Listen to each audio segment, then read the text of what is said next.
2 Samuel chapter 14. Now Joab the son of Zeruiah perceived that the king's heart was toward Absalom. And Joab sent to Tekoa, and fetched thence a wise woman, and said unto her, I pray thee, feign thyself to be a mourner, and put on now mourning apparel, and anoint not thyself with oil, but be as a woman that had a long time mourned for the dead. And come to the king, and speak on this manner unto him. So Joab put the words in her mouth.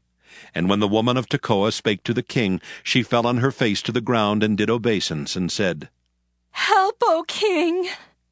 And the king said unto her, What aileth thee? And she answered, I am indeed a widow woman, and mine husband is dead. And thy handmaid had 2 sons, and they 2 strove together in the field, and there was none to part them. But the one smote the other and slew him. And behold, the whole family is risen against thine handmaid. And they said, Deliver him that smote his brother, that we may kill him for the life of his brother whom he slew, and we will destroy the heir also. And so they shall quench my coal which is left, and shall not leave to my husband neither name nor remainder upon the earth. And the king said unto the woman, Go to thine house, and I will give charge concerning thee. And the woman of Tekoa said unto the king, My lord, O king, the iniquity be on me and on my father's house, and the king and his throne be guiltless. And the king said, Whosoever saith aught unto thee, bring him to me, and he shall not touch thee any more. Then said she, I pray thee, let the king remember the Lord thy God, that thou wouldest not suffer the revengers of blood to destroy any more, lest they destroy my son. And he said, As the Lord liveth, there shall not one hair of thy son fall to the earth. Then the woman said, Let thine handmaid, I pray thee, speak one word unto my lord the king. And he said, Say on. And the woman said, Wherefore then hast thou thought such a thing against the people of God? For the king doth speak this thing as one which is faulty, in that the king doth not fetch home again his banished. For we must needs die, and are as water spilt on the ground, which cannot be gathered up again. Neither doth God respect any person, yet doth he devise means that his banished be not expelled from him. Now therefore that I am come to speak of this thing unto my lord the king, it is because the people have made me afraid. And thy handmaid said, I will now speak unto the king. It may be that the king will perform the request of his handmaid. For the king will hear to deliver his handmaid out of the hand of the man that would destroy me and my son together out of the inheritance of God. Then thine handmaid said, The word of my lord the king shall now be comfortable. For as an angel of God, so is my lord the king, to discern good and bad. Therefore the Lord thy God will be with thee. Then the king answered and said unto the woman, Hide not from me, I pray thee, the thing that I shall ask thee. And the woman said, Let my lord the king now speak. And the king said, Is not the hand of Joab with thee in all this? And the woman answered and said, As thy soul liveth, my lord the king, none can turn to the right hand or to the left from aught that my lord the king hath spoken.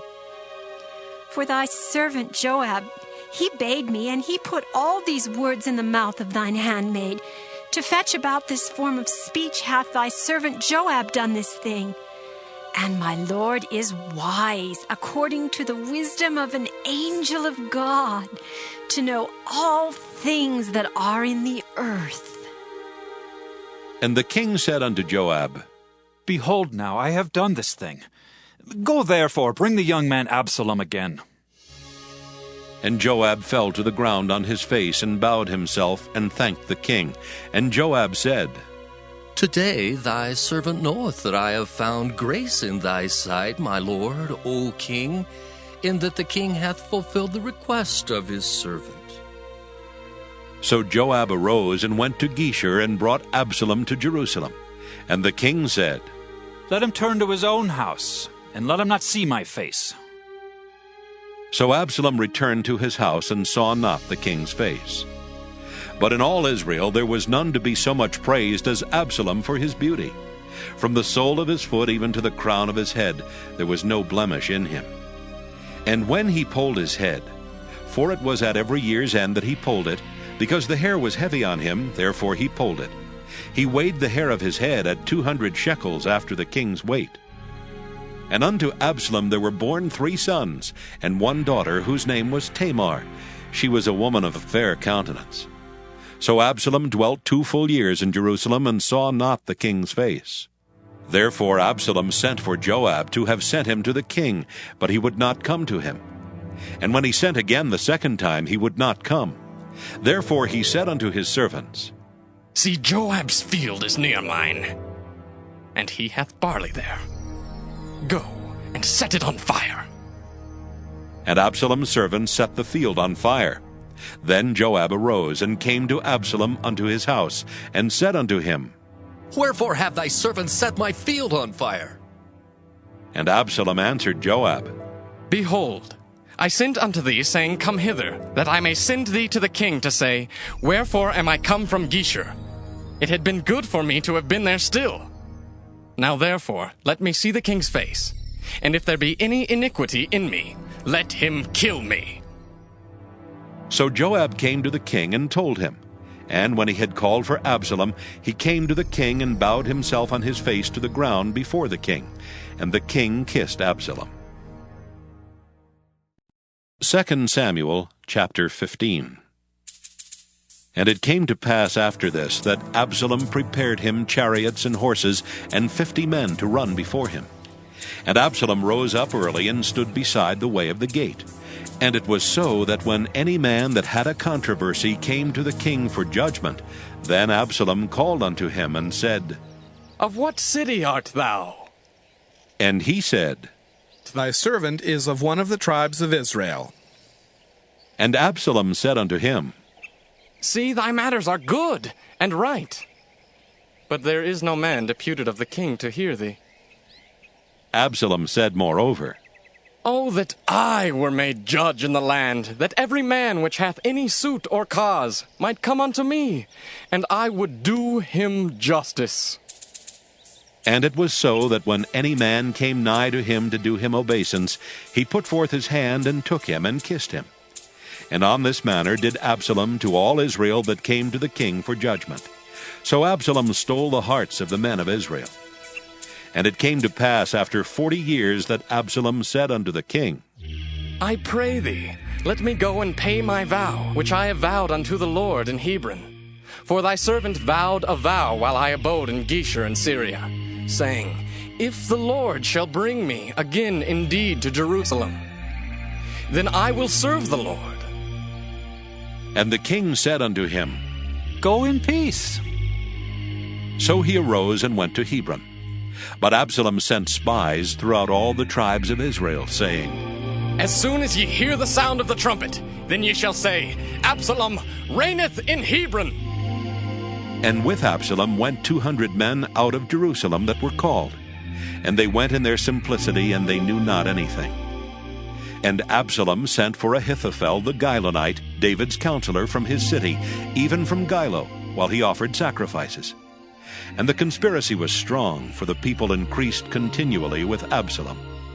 And there came a messenger to David, saying, The hearts of the men of Israel are after Absalom. And David said unto all his servants that were with him at Jerusalem, Arise, and let us flee, for we shall not else escape from Absalom. Make speed to depart, lest he overtake us suddenly and bring evil upon us, and smite the city with the edge of the sword. And the king's servants said unto the king, Behold, thy servants are ready to do whatsoever my lord the king shall appoint. And the king went forth, and all his household after him. And the king left 10 women which were concubines to keep the house. And the king went forth, and all the people after him, and tarried in a place that was far off. And all his servants passed on beside him, and all the Kerethites, and all the Pelethites, and all the Gittites, 600 men which came after him from Gath, passed on before the king. Then said the king to Ittai the Gittite, Wherefore goest thou also with us? Return to thy place, and abide with the king, for thou art a stranger and also an exile. Whereas thou camest but yesterday, should I this day make thee go up and down with us? Seeing I go whither I may, return thou, and take back thy brethren. Mercy and truth be with thee. And Ittai answered the king and said, As the Lord liveth, and as my lord the king liveth, surely in what place my lord the king shall be, whether in death or life, even there also will thy servant be. And David said to Ittai, Go, and pass over. And Ittai the Gittite passed over, and all his men, and all the little ones that were with him. And all the country wept with a loud voice, and all the people passed over. The king also himself passed over the brook Kidron, and all the people passed over toward the way of the wilderness.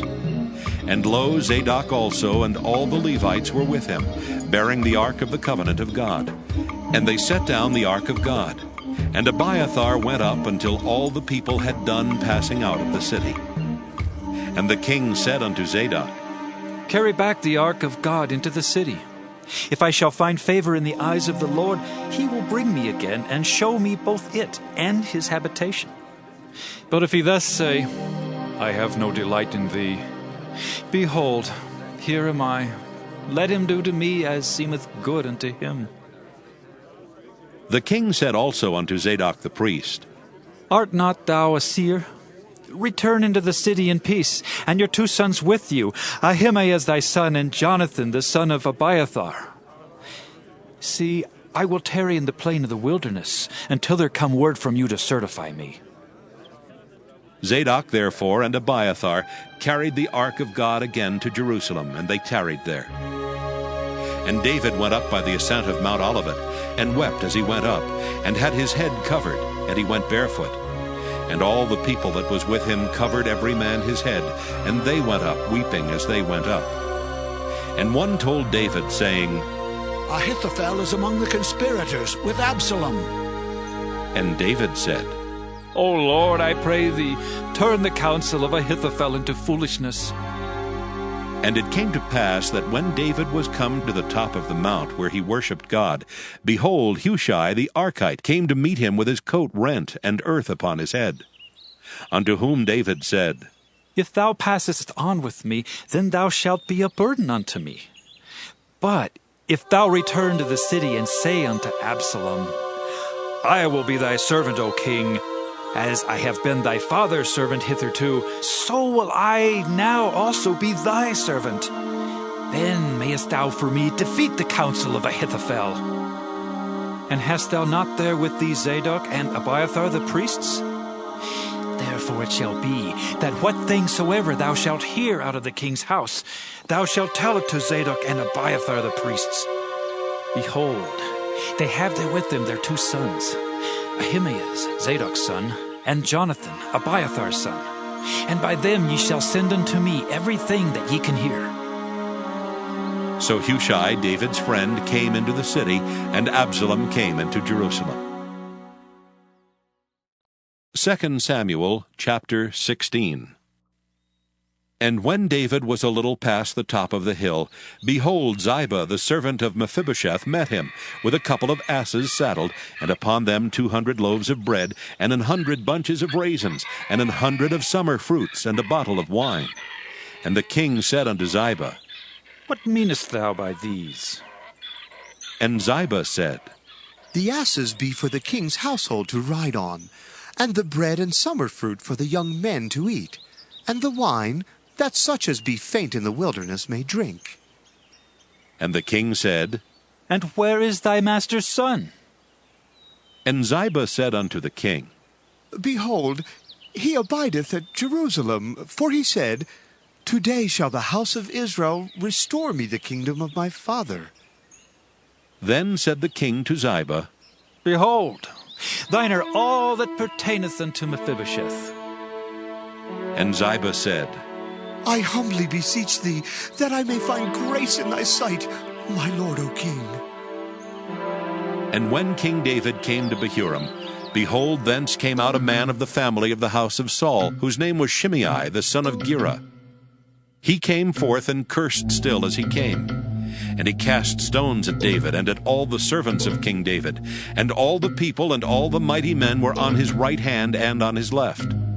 And thus said Shimei when he cursed, Come out, thou bloody man, and thou man of Belial!